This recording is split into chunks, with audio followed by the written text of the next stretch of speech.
রহমানুর রহিম। প্রিয় শিক্ষার্থী, সবাইকে এই বর্ষাকালের আন্তরিক শুভেচ্ছা ও অভিনন্দন। আশা করছি করোনা মহামারীর এর মধ্যেও তোমরা আল্লাহর অশেষ রহমতে ভালো আছো, ভালো থাকো এই কামনায় বরাবরের মতো আমি SM Azmullah, junior instructor, Rajshahi polytechnic institute, তোমাদের সামনে হাজির হয়েছি ডিপ্লোমা ইন ইঞ্জিনিয়ারিং ইলেকট্রিক্যাল টেকনোলজির চতুর্থ পর্বের electrical installation planning and estimating subject নিয়ে।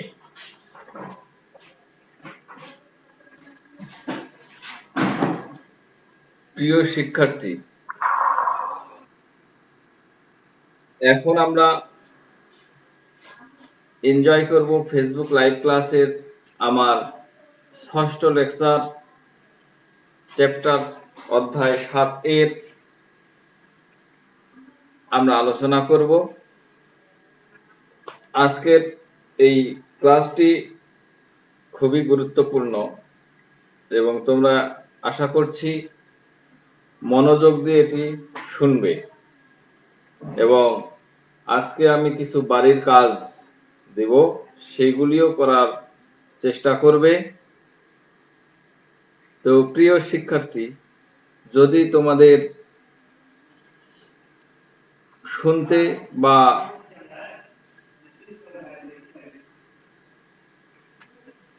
বুঝতে অসুবিধা হয় তাহলে তোমরা আমাকে একটু কমেন্টের মাধ্যমে জানাবা।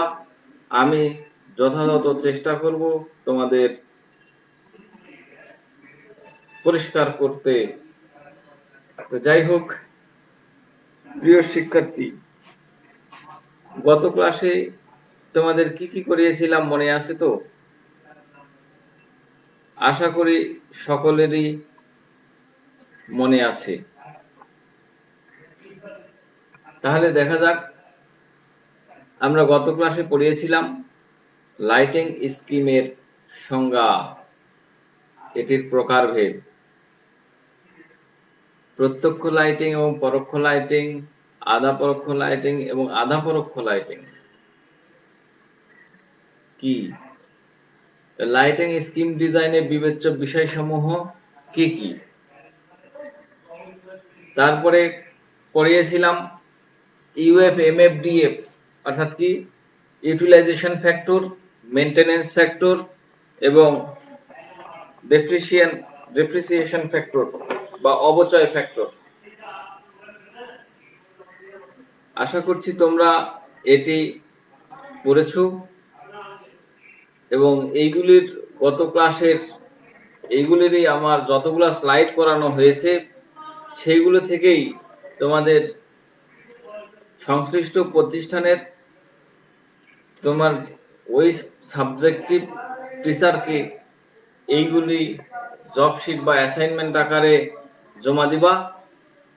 আর আজকে আমি কয়টি প্রশ্ন দিয়েছি সেটি রিভিউ ক্লাসের পরে দেখানো হবে। তো আসা যাক আজকের সেশনে। আজকের সেশন আমাদের লার্নিং আউটকামটা কি হবে? আমরা সপ্তম অধ্যায়ের পরিবাহীর সাইজ, বিদ্যুৎ বহন ক্ষমতা নির্ণয়ে বিবেচ্য বিষয়ের বর্ণনা থাকবে। তারপরে সার্কিট ও সাব সার্কিটের কারেন্ট বহন ক্ষমতা নিরূপণ, পরিবাহীর ভোল্টেজ ও ভোল্টেজ ড্রপ ক্যালকুলেশন এবং RM, RE এবং SWG এর অর্থ এবং উপযোগের ব্যাখ্যা। তো তোমাদেরকে আগেই আমি বলে নিয়েছি যে এই অধ্যায়টি খুবই গুরুত্বপূর্ণ, কেননা এই পরিবাহীর সাইজ যে কোনো মিল কলকারখানা, ইন্ডাস্ট্রি, এইগুলিতে দেখবা যে বাসাবাড়ি বিভিন্ন জায়গায় অগ্নিকাণ্ডের ঘটনা ঘটে। তো আমরা বন্ধুরা দেখো যে তোমরা হয়তো খেয়াল করলেই দেখতে পাবা বা পেপার পত্রিকায় কেউ কেউ হয়তো পড়েছো সেটি হলো যত অগ্নিকাণ্ডের ঘটনা ঘটে তার 90% প্রায় এই বৈদ্যুতিক শর্ট সার্কিট জনিত কারণেই এই অগ্নিকাণ্ডের ঘটনাগুলি ঘটে। অর্থাৎ অধিকাংশ অগ্নিকাণ্ডই বৈদ্যুতিক শর্ট সার্কিট বা দুর্ঘটনা থেকে হয়। তো সুতরাং সেইগুলির কারণটা কি? সেইগুলি হলো যে আন্ডার সাইজ কারেন্টের তার ব্যবহার করছে, সার্কিট ব্রেকার ব্যবহার করছে কম মানের অথবা বেশি মানের। তো সাইজ ঠিক মতো নির্ধারণ না হওয়ার ফলেই মূলত এই বৈদ্যুতিক দুর্ঘটনা ঘটে। সেই কারণে এই ক্লাসটি নিয়মিত মনোযোগ দিয়ে দেখবা, তোমাদের জন্য খুবই গুরুত্বপূর্ণ। এখন পরিবাহীর বিদ্যুৎ বহন ক্ষমতা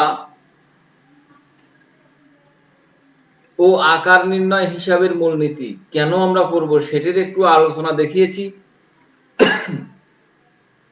কোন স্থাপনার বিদ্যুতায়নের জন্য ব্যবহৃত তার বা পরিবাহীর গুরুত্ব অপরিসীম। তার বা পরিবাহীর প্রয়োজনীয় বিদ্যুৎ বহন ক্ষমতা সম্পন্ন উপযুক্ত সাইজের পরিবাহী নির্বাচন একজন বৈদ্যুতিক প্রযুক্তি কর্মীর কাজের একটি অতি প্রয়োজনীয় অংশ। আভ্যন্তরীণ ওয়্যারিং এ সাধারণভাবেই যথোপযুক্ত ইনসুলেশন যুক্ত তামার তার ব্যবহৃত হয়। সার্কিটের ভোল্টেজ, কারেন্ট ও প্রকৃতির মানে সিঙ্গেল ফেজ না থ্রি ফেজের উপর নির্ভর করে পরিবাহী নির্বাচন করা হয়। অর্থাৎ যথোপযুক্ত তামার তার বা এগুলা করতে গেলে সিঙ্গেল ফেজ না থ্রি ফেজ, ভোল্টেজ কত ভোল্টেজ এবং কারেন্ট কত তার উপরে নির্ভর করতে হবে।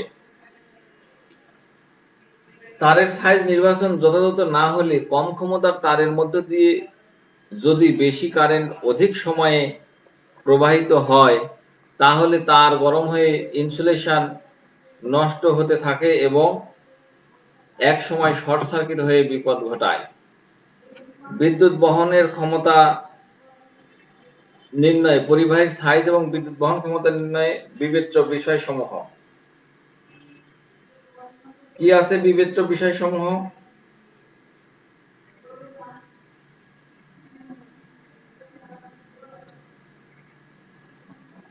তিনটি বিবেচ্য বিষয় আছে। এক, কারেন্ট বহন ক্ষমতা, কারেন্ট ক্যারিং ক্যাপাসিটি, ভোল্টেজ ঘাটতি বা ভোল্টেজ ড্রপ, ন্যূনতম অনুমোদিত সাইজ। এই তিনটির একটু বিস্তারিত আলোচনা আমরা করব এবার।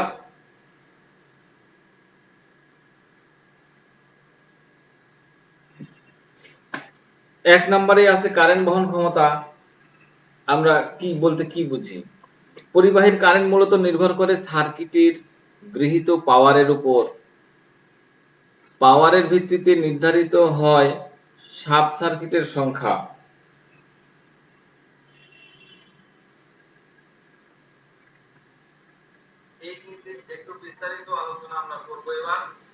বৈদ্যুতিক বর্তনীতে সাব সার্কিটের সংখ্যা যত বেশি হয় কারেন্ট প্রবাহের পরিমাণও তত বেশি হয়। সাব সার্কিটের লোড হ্রাস পেলে সার্কিটের কারেন্ট প্রবাহ হ্রাস পায়। কারেন্ট প্রবাহের পরিমাণ অনুযায়ী বৈদ্যুতিক স্থাপনাকে কতগুলো গ্রুপে বিভক্ত করা হয়। প্রতি গ্রুপে কারেন্ট প্রবাহের মাত্রা অনুযায়ী পরিবাহীর সাইজ নির্ণয় করা হয়।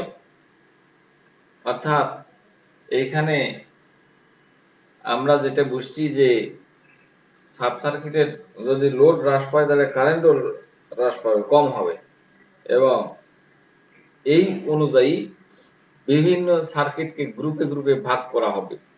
প্রিয় শিক্ষার্থী, এখানে তোমরা জানো যে আমরা এমনি সাধারণ যে একটি রুমের জন্য একটি যদি সাব সার্কিট করি তাহলে একটু বেশি ভালো হয়, যদিও খরচ একটু বেশি বাড়বে। তাহলে সুবিধা হবে কি এখানে, যে একটি রুমের যদি কোনোভাবে শর্ট সার্কিট সংঘটিত হয় তাহলে ওই রুমের ওই সার্কিট ব্রেকারটি একটি সাব সার্কিটের মেন হলো একটি সার্কিট ব্রেকার লাগানো হয় এমসিবি, সেই এমসিবিটি পড়ে যাবে অথবা ফিউজটা পুড়ে যাবে। অন্য ঘরে মেইনটেনেন্স মেরামত করতে হলে সমস্ত বাড়ির লাইনটা অফ করতে হবে না। তো সুতরাং প্রতিটি রুমের জন্য আলাদা আলাদা যদি সাব সার্কিট দেওয়া হয়, এতে লোডের পরিমাণ কমবে, ওয়াটেজের পরিমাণ কমবে, বাট মেইনটেনেন্স মেরামতের জন্য সুবিধা হবে, যে অন্য কারো ইন্টারাপ্ট হবে না। তো আমরা এই আলোচনাটি আবার আসবো। এরপরে দেখি 2 নাম্বার, ভোল্টেজ ঘাটতি, ভোল্টেজ ড্রপ। পরিবাহীর ভিতর দিয়ে যখন কারেন্ট প্রবাহিত হয় তখন পরিবাহীর নিজস্ব রেজিস্ট্যান্সে এর জন্য লাইনে একটা ভোল্টেজ ঘাটতি হয়। এই ভোল্টেজ ঘাটতি I into R, voltage drop মানে ভিডি সমান I ইন্টু আর। বিদ্যুতায়ন প্রক্রিয়ায় অতিরিক্ত ভোল্টেজ ঘাটতি হলে সার্কিটে যুক্ত যন্ত্রপাতি সমূহ পরিচালনায় বিঘ্ন ঘটে।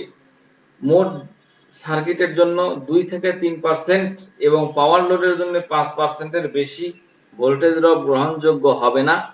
বৈদ্যুতিক আইনে লাইটিং লোডের ক্ষেত্রে এই ভোল্টেজ ঘাটতি সরবরাহ ভোল্টেজের সর্বোচ্চ 2%। অর্থাৎ সাপ্লাই ভোল্টেজ এখানে ভোল্টেজ ড্রপটা 2%-এর বেশি হবে না। যদি 200 ভোল্ট আমি সাপ্লাই দেই তাহলে খুব মানে কম ভোল্টেজ আসলে আমাকে 196 ভোল্টেজ লোডে পেতে হবে। অর্থাৎ তারের মধ্যে কিছু ভোল্টেজ লস হয়ে যায়, ঘাটতি হয়, সেইটা 2%-এর বেশি হওয়া যাবে না বন্ধুরা। এইটিকে দেখানোর জন্য তোমাদেরকে এই যে একটি টেবিল দেখানো হয়েছে যে কেবলের সাইজ এই গেজ নাম্বার ইঞ্চি বা মিলিমিটারে দেওয়া আছে, এবং এইখানে মূলত আমি দেখানোর চেষ্টা করেছি প্রতি ভোল্টেজ পতনে অ্যাম্পিয়ার মিটার, অর্থাৎ 1 ভোল্টেজ পতনের জন্য কত অ্যাম্পিয়ার মিটার এখানে থাকে, রেটিং থাকে, সেটি আমরা এই চার্টের মাধ্যমে দেখতে পাবো। যেমন 18 নাম্বার গেজের তার, যেটা 0.96 millimetre square mm square millimetre, এই ব্যাসের তার 55 অ্যাম্পিয়ার মিটার তার হলো ভোল্টেজ ড্রপ হবে। তো এইরকম আরো অনেকগুলি টেবিল আছে, সেই টেবিলগুলি তোমরা একটু পাঠ্য বইয়ে দেখবা। এরপরে পরিবাহীর ন্যূনতম অনুমোদিত সাইজ আছে যে এর নিচে পরিবাহী ব্যবহার করা যাবে না। সার্কিটের কারেন্ট বহন ক্ষমতা যাই হোক না কেন, তারের সাইজ নির্বাচনে লোড কারেন্ট ও ভোল্টেজের ঘাটতি বিবেচনা ছাড়াও উক্ত সার্কিটের জন্য অনুমোদিত সাইজ বিবেচনা করতে হয়। সার্কিটে প্রবাহিত কারেন্টের পরিমাণের উপরে ভিত্তি করে পরিবাহীর কারেন্ট বহন ক্ষমতার সরণি হতে প্রয়োজনীয় তারের সাইজ নির্বাচন করা হয়। সরণিতে কারেন্ট রেটিং এর পাশাপাশি প্রতি একক ভোল্ট ঘাটতির জন্য তারের দৈর্ঘ্য বা অ্যাম্পিয়ার মিটার দেওয়া থাকে। কারেন্ট রেটিং ও ভোল্টেজ ড্রপ বিবেচনা করে তারের সাইজ নির্বাচন করা হয়। 20 মিটার বা তার নিকটবর্তী দৈর্ঘ্যের জন্য এই হিসাব প্রযোজ্য। মানে এই হিসাবটা হচ্ছে 20 মিটারের কম যদি তারের দৈর্ঘ্য হয়, তার জন্য এই হিসাবটা প্রযোজ্য হবে। যেমন এখানে আমরা একটি উদাহরণ দেব, যে মনে করি কোন বাড়ির লোডের হিসাব বিবেচনা করে কোন সার্কিটের কারেন্ট নির্ণয় করা হলো 7.25 অ্যাম্পিয়ার। সরণিতে ঠিক এই রেটিং এর তার না থাকায় নিকটবর্তী উচ্চতর রেটিং 10 অ্যাম্পিয়ার কারেন্ট ধরে তারের সাইজ নির্বাচন করতে হবে। প্রিয় শিক্ষার্থী, আমরা তারের সাইজ আমরা অ্যাম্পিয়ার পাওয়ার পরে আমরা ওই যে লিস্ট তারের টেবিলে চলে যাব, কত এমএম এর তার, কোন সাইজের তার কত অ্যাম্পিয়ার কারেন্ট বহন করতে পারে, সেখান থেকে আমরা কি করব, এখানে 7.25 অ্যাম্পিয়ার কারেন্ট আসলেও আমরা তার বেশি অ্যাম্পিয়ারের তার নিব, যেহেতু ওই অ্যাম্পিয়ারের তার পাওয়া যাবে না। কিন্তু এই 7.25 অ্যাম্পিয়ারের ক্যালকুলেশনে আমার আসছে, কিন্তু আমি যদি দেই 5 অ্যাম্পিয়ারের তার, তাহলে কি হবে, তারটি গরম হবে, পুড়ে যাবে, হবে না। তো সেই জন্য তার চেয়ে একটু বেশি রেটিং এর তার নিতে হবে। তো উক্ত তারের জন্য, উক্ত কারেন্টের জন্য তারের সাইজ হবে 3/0.029 ইঞ্চি বা এত মিলিমিটার। এই ক্ষেত্রে ওয়ারিং এর জন্য 2 কোর তার ব্যবহার করলে আমরা নির্বাচন করব 2x3/0.029 ইঞ্চি সাইজের তার। এখানে ছবিতে আমরা দেখাবো এটা, তারপরে এখানে বলে নেই, এখানে 2 সমান সমান কোরের সংখ্যা আর 3 সমান প্রতি কোরের খেই সংখ্যা এবং 0.029 ইঞ্চি সমান প্রতি খেয়ে তারের ব্যাস ইঞ্চিতে। ভোল্টেজ ড্রপ বিবেচনা করলে হয়তো তারের সাইজ পরবর্তী বড় মোটা সাইজ নির্বাচন করতে হতে পারে। ভোল্টেজের যদি সাইজ নেই তাহলে ভোল্টেজ ড্রপের যদি কথা চিন্তা করি তাহলে আইএফসিও আরো বড় তার নেওয়া লাগতে পারে। কারণ এই ক্ষেত্রে বলে নেই যে দৈর্ঘ্য বেশি হলে তাহলে তারের সাইজ আরো মোটা লাগবে। বৈদ্যুতিক আইন অনুযায়ী বাংলাদেশে হাউস ওয়ারিং এর ক্ষেত্রে সাব সার্কিটের তারের সর্বনিম্ন সাইজ, সাব সার্কিট মানে 329, যেটা 3/0.029 বা এত মিলিমিটার বা ওই যে 1.3 থেকে 1.5 আরএম। এখন প্রিয় শিক্ষার্থী, আমার প্রিয় শিক্ষার্থীরা তোমরা খেয়াল করো যে এখানে বর্তমানে আমরা এতদিন পর্যন্ত গেজ নাম্বারে বা ইঞ্চিতে যদি হিসাব করে থাকি, কিন্তু বর্তমানে এমকেএস পদ্ধতিতে আসছে আরএম আরই। এই যে আরএম আর আরই, এইটার সর্বনিম্ন ওয়ারিং এর তারের সাইজ 1.3 থেকে 1.5 আরএম এর তার দিতে হবে, এর নিচে হবে না, যেটাকে আমরা বলি 3/22 নাম্বার তার, গেজ নাম্বার। এবং পাওয়ার সার্কিটের ক্ষেত্রে সর্বনিম্ন তারের সাইজ 7/22 মানে 7/0.029 ইঞ্চি বা এত মিলিমিটার বা এই 2.5 থেকে 3 আরএম বা 7/22 গেজ। এটি আমরা নতুন পুরাতন সকল ক্ষেত্রেই সমন্বয় ঘটিয়েছি, চেষ্টা করেছি দেখানোর জন্য।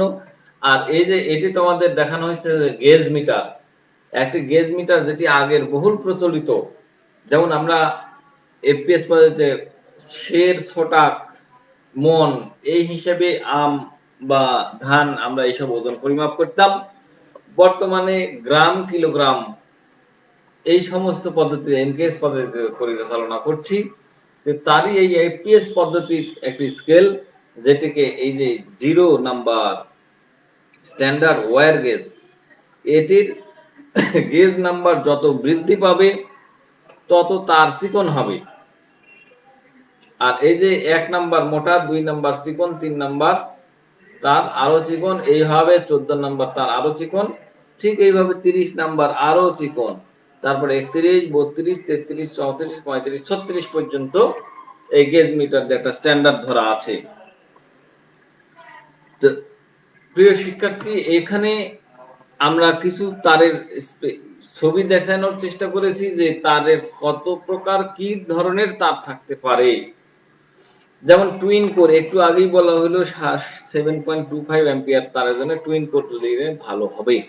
তো এই টুইন কোরের এইটা হচ্ছে খেই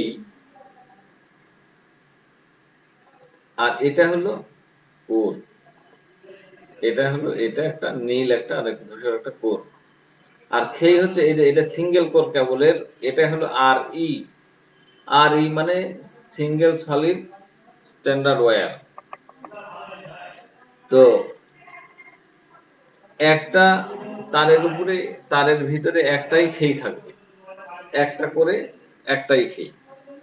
তাহলে উপরের অংশে নীল অংশটা খেই, এই কোর, আর এই অংশটি কপারের অংশটি খেই। এখানে দেখানো হয়েছে 3 or 4 core and multi standard cable. এখানে অ্যালুমিনিয়াম কেবল দেখানো হয়েছে কেবলের উপরে আবরণ থাকবে, ইনসুলেটেড থাকবে, আর এই যে এটা হলো তার, এটি এই তারের উপরে কোনো ইনসুলেটেড থাকবে না।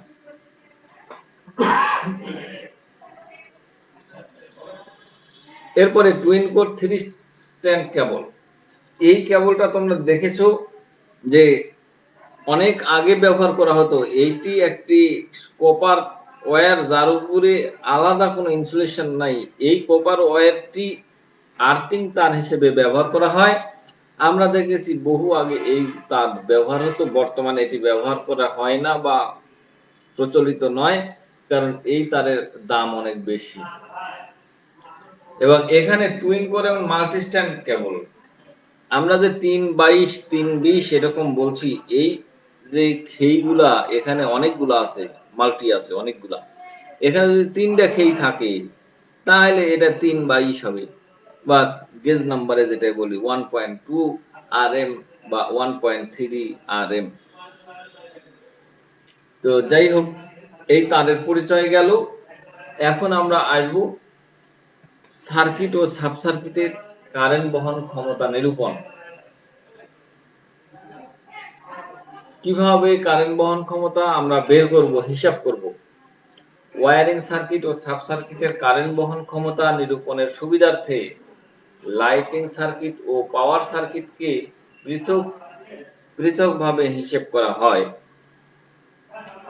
লাইটিং সার্কিট, আমরা এই কারেন্ট হিসাব করতে গেলে দুইটা সার্কিট বিবেচনা করব। একটি হলো পাওয়ার সার্কিট আর আরেকটি হচ্ছে লাইটিং লোড। এই লাইটিং লোডের মধ্যে কি থাকবে? লাইটিং লোডের মধ্যে বাতি, পাখা ও 2 পিন সকেট পয়েন্টকে লাইটিং সার্কিটের অন্তর্ভুক্ত বিবেচনা করা হয়। এই 2 পিন সকেটের মধ্যে আমরা যদি টোস্টার, তারপরে coffee maker, mobile charger, television, যেটাই আমরা চালাই না কেন, সেগুলি এই লাইটিং লোডের বিবেচনায় পড়বে।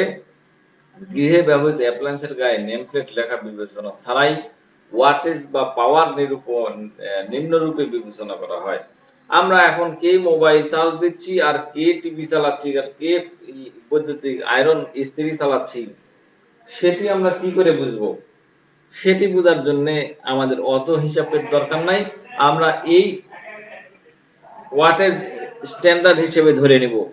যেমন ইনক্যান্ডেসেন্ট ল্যাম্প যদি জ্বালাই তাহলে 60 ওয়াট, টিউবলাইট জ্বালালে 4 ফুটের টিউবলাইট 40 ওয়াট, আর টিউবলাইট 2 ফুটের টিউবলাইট যদি হয় তাহলে 20 ওয়াট হবে।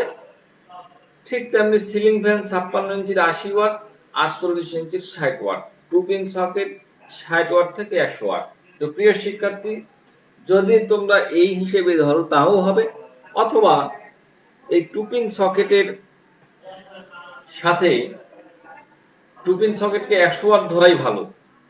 আর ইনক্যান্ডেসেন্ট ল্যাম্প এখন ব্যবহৃত হয় না, তারপরেও 60 ওয়াট বা 100 ওয়াট ধরলে অসুবিধা নাই, কারণ লোড দিন দিন বৃদ্ধি পাবে।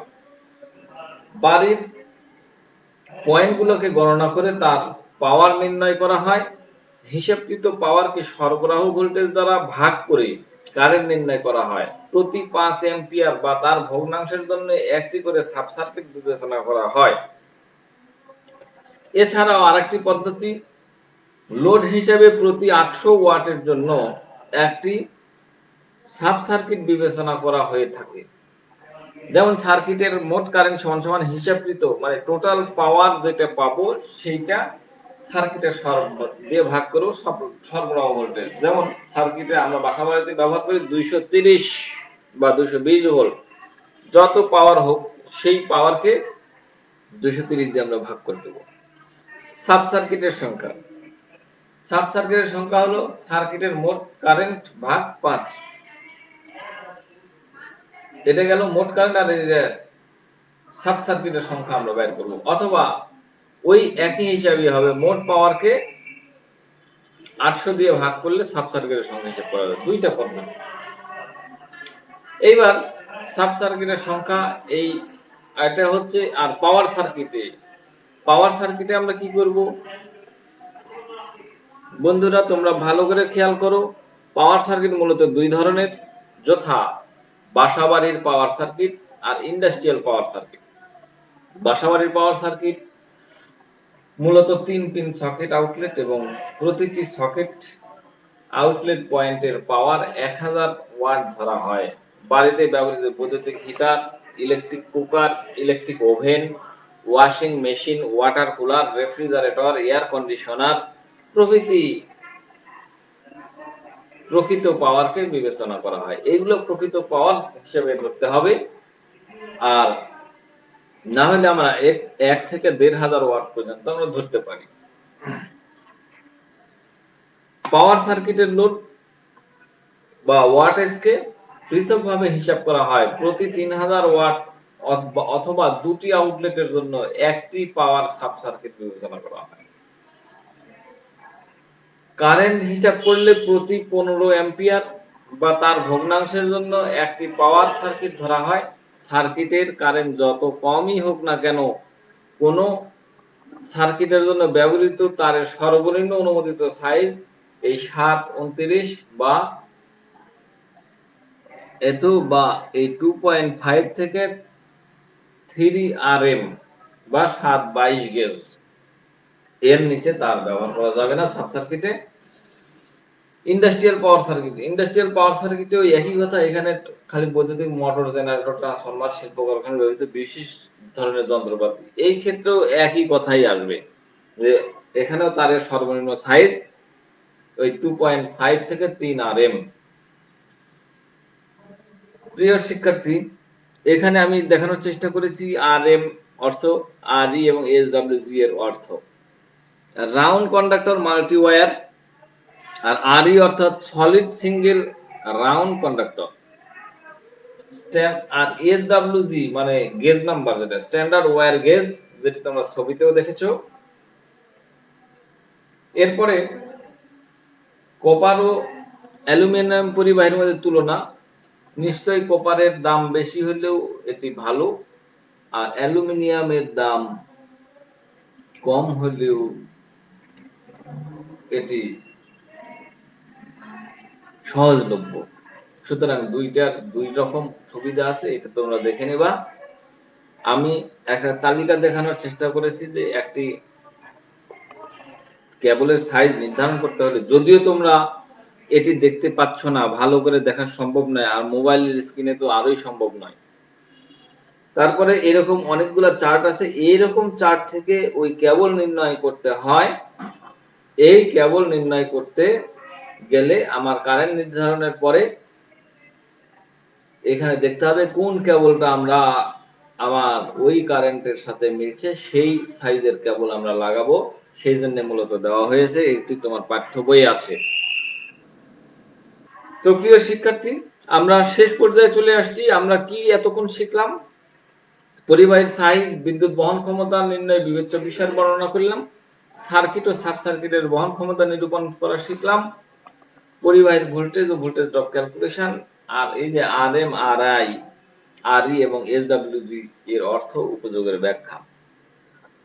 প্রিয় শিক্ষার্থী, আমার আরেকটি ক্লাস লাগবে এই অধ্যায়ের উপরেই। আমি অঙ্ক এবং আরেকটু ডিটেইলস নেব আগামী ক্লাসে। এবার তোমাদের বাড়ির কাজ বা অ্যাসাইনমেন্ট, পরিবাহীর সাইজ এবং বিদ্যুৎ ক্ষমতা বহন ক্ষমতা নির্ণয়ে বিবেচ্য বিষয়গুলোর বর্ণনা করো। এই 4টে প্রশ্নগুলো তোমার সংশ্লিষ্ট প্রতিষ্ঠানের শিক্ষকের নিকট অ্যাসাইনমেন্ট হিসেবে জমা দিবে তোমরা, এবং দেওয়ার পরে আমাকে কমেন্টে জানাবা। A2I এর এই স্কিল পোর্টাল বাংলাদেশের পেজে জানাবা যে দেওয়া হয়েছে কিনা, তাহলে আমরা খুশি হব। আগামী ক্লাসে তোমাদের সামনে হাজির হব। এই 7ম অধ্যায়ের কিছু অঙ্ক করে দেখাবো তোমাদেরকে কিভাবে একটি বিল্ডিং এর লোড ক্যালকুলেশনের মাধ্যমে আমরা তারের সাইজ এবং সার্কিট ব্রেকারের সাইজ নির্ধারণ করতে পারি। প্রিয় শিক্ষার্থী, আমরা অনুমান নির্ভর কোনো কিছু করব না। আমাদের ক্যালকুলেশনে যা আসবে, একজন ইঞ্জিনিয়ার, একজন ডাক্তার কখনোই অনুমান নির্ভর কোনো কাজ করতে পারে না। সুতরাং তোমাদেরকে বেশি বেশি পড়ালেখা করতে হবে, এবং এই পড়ালেখার মাধ্যমেই তোমরা সমাজকে একটা উৎকর্ষের দিকে নিয়ে যাওয়া সেই প্রচেষ্টায় সবাই থাকো এবং আগামী অধ্যায়ের এই অধ্যায়গুলো একটু দেখে আসবা। সেই কামনায় আমি এস.এম. আজমুল্লাহ তোমাদের সামনে এখন বিদায় নিচ্ছি। আল্লাহ হাফেজ।